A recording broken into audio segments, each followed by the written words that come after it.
Hi guys, it's me, Roxette, na wala namang nagtatanong. So yun guys, nag-aya yung boyfriend ko na mamasyal daw kami sa may Naked View Hub. Since bored na siguro siya, that's why nag-order muna ako ng dim sum and siya naman ay drink sa may 7-Eleven. And dito kami dumaan sa may San Pedro. Since sabi ng boyfriend ko is mas malayo naman daw dun sa may junction. Since first time namin na pumunta ay syempre nataw-taw kami be. May nakalagay na ng signage doon na Naked View Hub and syempre hindi na kami nagbabasa. So nagtanong nga kami kay ating nakatambay doon kung doon nga ba yung daanan papuntang Naked View Hub, and doon nga talaga. Hindi lang talaga kami nagbabasa be. Wala pang Google Map. And nakala ko ay napakalayo nito sa may National Highway. 2 to 3 minutes lang pala akala ko dun sa may Caloblo o Ban. Nandito na kami, pumasok kami sa may entrance, alangan naman sa may exit, and hindi namin alam kung saan magre-register. And thank you kay kuya na nagturo na dito daw kami magre-register, and 50 pesos yung entrance fee.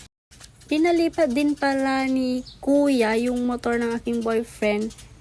Syempre, hindi naman kami nagbabasa. May nakalagay na palang parking area doon. Ang ganda talaga ng view. I love you. Corny kaneng. So, naghahanap kami dito ng spotting kantubay. At naghahanap kami dito ng pwesto kung saan kami kakain. Since gutom na din kami mag-alas 12 na yan. And ayun na, kumain na kami, dim sum yung lunch namin. And also, bumili din yung boyfriend ko ng mogu-mogu, pineapple, and hotdog.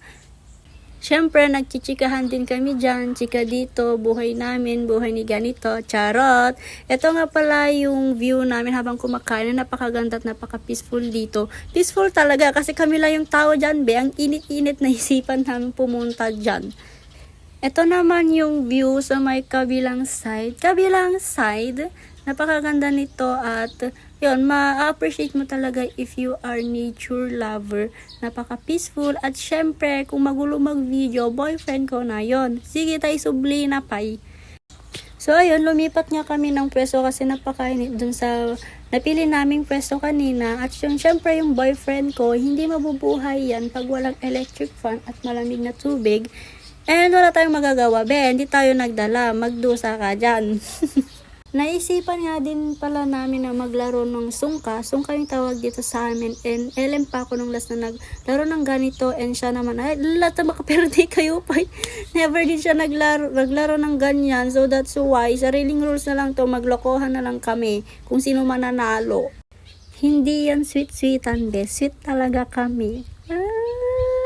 So yun nga, nakapag-video at pictures na din na kami. So mag-alas stress na din. At cute-cute na nga. So bye!